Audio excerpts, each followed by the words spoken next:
The legend of the Phantom President was whispered on bar stools and around campfires wherever the long road curled into darkness. His name was Cain, and he was the founding father of the Black Crest Nomads Motorcycle Club. 10 years ago, Cain vanished himself from the territory he built, taking the weight of a devastating internal tragedy with him. He was not exiled by vote. He was exiled by grief, a self-imposed sentence for a crisis he could not solve. But the road never truly lets go of its riders, and now the whispers of his return were turning into a roar. The catalyst for Cain's return was simple, brutal, and entirely familiar. The club was suffering, not from rivalries, but from an enemy that preyed on the very people the Black Crest swore to protect. The town of Redemption Pass, a small, dusty outpost near the state line that the nomads considered their sovereign ground, was being slowly strangled by an organized crime syndicate known as the Harvest. The Harvest didn't deal in drugs or guns. They dealt in forced labor and coercion, targeting the migrant families who kept the valley's agriculture alive, trapping them in debt and seizing their children as collateral. It was a violation of the sacred code of the road, a violation so foul it could only be handled by a ghost from the past. The current president, Talon, was a capable tactical leader, but the Harvest operated with an invisible reach, twisting local politicians and law enforcement. Talon knew the fight required more than tactics. It required a myth. It required Cain. The message that summoned Cain was 3 words, simple and stark, sent through a trusted, silent network. The children are gone. Cain found the message pinned beneath a stone marker on a forgotten stretch of highway he hadn't ridden in a decade. He was living somewhere between the anonymity of the desert and the forgotten corners of the world, maintaining a rigid, ascetic life, trying to outrun the echoes of his past. He wasn't riding a nomad Harley anymore. He was riding a beat-up, unassuming tracker bike. But when he saw those 3 words, the weight of the Black Crest patch, the patch he still carried in a locked box, settled back onto his shoulders. He rode into the Black Crest clubhouse in Redemption Pass 2 days later, unannounced. The building was a hive of activity, but the mood was one of suppressed panic. When Cain walked through the doors, the entire compound went silent. He was older, his face etched with deeper lines of suffering, his eyes the same burning intensity they always held. He looked like a man who had been fighting the desert for 10 years and had just broken even. Talon was the first to approach him, respect and relief warring on his face. "Cain, I didn't know if you'd come. The code calls louder than the silence, Talon," Cain replied, his voice a low, gravelly baritone that commanded attention. "Where are the children?" Talon led him to a back room, a makeshift war room plastered with maps, photos of suspects, and desperate letters from the migrant families. Talon explained the Harvest's operation. They used corrupted local banks and agricultural firms to impose massive, impossible debts on the workers. When the parents couldn't pay, the Harvest leveraged the threat of deportation and seized their children, holding them in hidden, fortified work camps run by a brutal lieutenant named Elias Vane. "We can't just storm the farm," Talon explained, pointing to a sprawling, isolated property on the map. "Vane uses the kids as a human shield. Any direct intervention from us, the police, or even Homeland Security, and the kids pay the price. The law is trying to negotiate, but the Harvest knows the clock is ticking and they're demanding payment we can't raise in time." Cain stared at the map, his exile dissolving instantly in the face of this absolute injustice. This wasn't a turf war. This was a war against true evil. Vane doesn't understand the road. He doesn't understand the consequence of crossing the ultimate line. He has 30 armed men on site, Cain. Heavy surveillance. And a hostage situation that makes it a no-win scenario for a direct assault, Talon stressed. Cain slowly pulled the Black Crest cut from his bag. He laid it on the table. The original, faded and battle-scarred patch. "The code is clear, Talon. The innocent are always sacred. We can't trade lives for money. We trade violence for justice. The Phantom President didn't return to negotiate. He spent the rest of the night consuming every piece of intelligence. The most critical detail. Vane was paranoid. He ran the compound in 2 shifts, and every morning, before dawn, he personally transported the children out of the main dormitory into a deep, protected bunker while the day shift started.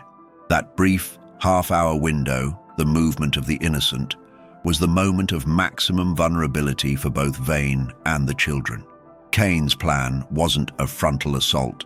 It was a precision strike designed to create chaos and leverage Vane's own paranoia against him. It was a plan only the Phantom President, a man who traded his life for the club's survival once before, could conceive. The Black Crest Nomads were about to become ghosts again, moving not in the shadows but in the blinding speed of necessary retribution, reminding the world that the only thing worse than an outlaw is an outlaw whose sacred trust has been broken. The innocent would be free, and the harvest would be harvested. The pre-dawn air over Redemption Pass was thick with mist and the faint, sweet smell of damp earth. The Black Crest Nomads moved in small, silent cells, abandoning their loud machines miles away and approaching the harvest compound on foot through the winding irrigation ditches and dense scrubland. They moved with the discipline of special forces, not a chaotic motorcycle gang. They were men who had traded their anonymity for the sacred duty of the code. Cain led the infiltration team with Talon and 2 senior nomads, navigating the maze of fencing and low-light cameras. His strategy hinged on a near-impossible synchronicity. The attack had to commence precisely when Vane began transporting the children from the main dormitory to the bunker, the time when the innocents were most exposed. The goal was simple: isolate Vane, secure the children, and neutralize the threat without engaging the main security force directly. "The perimeter alarms are pressure sensitive," Cain whispered into his headset, looking through night vision binoculars. "The only way around them is the dried-up creek bed leading right under the south wall. Talon, you and Ghost take point. I'll hang back and secure the breach." They moved like liquid shadows. Talon, with his background in demolition, precisely disabled the power junction for the south wall cameras. Within minutes, they were inside the compound, crouched behind a derelict tractor shed. They could see the main dormitory and the armored van idling near the entrance, Vane's personal transport for the children. The main security force, 30 men strong, was spread thinly across the enormous property, complacent in their perceived invulnerability. They relied on their sheer numbers and the non-lethal nature of the hostage situation to deter any attack. They did not account for the ferocity of a myth returning from exile. At 4:45 a.m., the door to the dormitory opened. Elias Vane, recognizable by his heavy, custom-made tactical gear and the cruel set of his jaw, began ushering small groups of terrified children into the van. They were silent, their eyes wide with fear, their presence a stinging indictment of the world's failure. "Now!" Cain commanded, his voice a low hiss of adrenaline. The first part of the plan was diversion. 2 Black Crest Nomads, positioned a quarter-mile away on the outer perimeter, simultaneously detonated 2 highly localized, non-lethal flashbang charges disguised as agricultural debris. The blasts were minor, but they sent a shockwave of panic across the compound, confusing the guards about the direction of the attack. "We're under attack." "North perimeter!"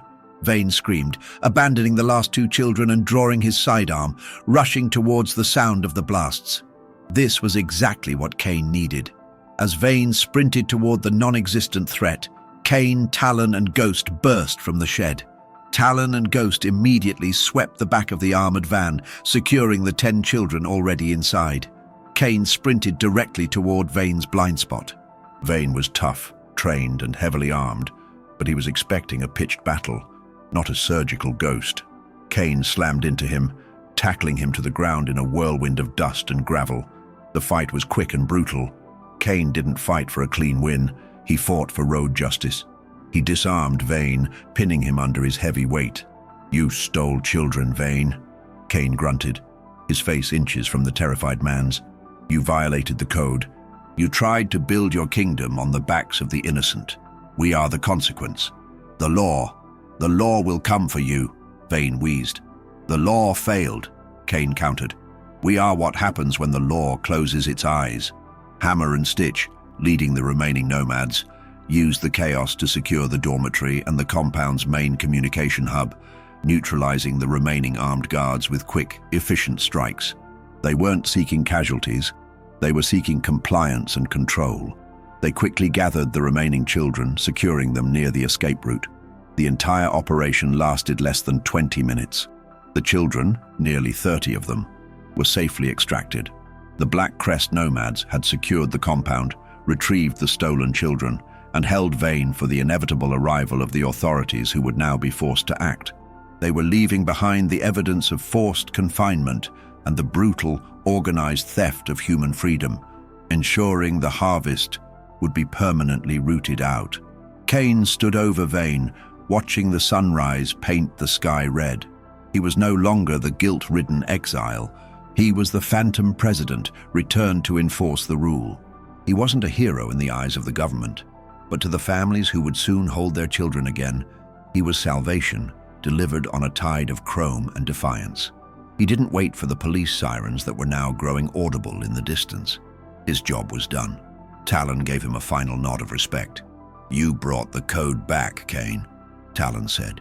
"The code was never gone," Cain replied, his hand resting briefly on the Black Crest patch on his shoulder. "It just needed a voice that knew how to roar." Cain walked away from the compound, the ghost vanishing once more, leaving the evidence of his justice to the waking world. He was the outlaw who saved the day, the man who returned from exile to remind everyone that some men live outside the law not to cause chaos, but to impose a higher, harder form of order.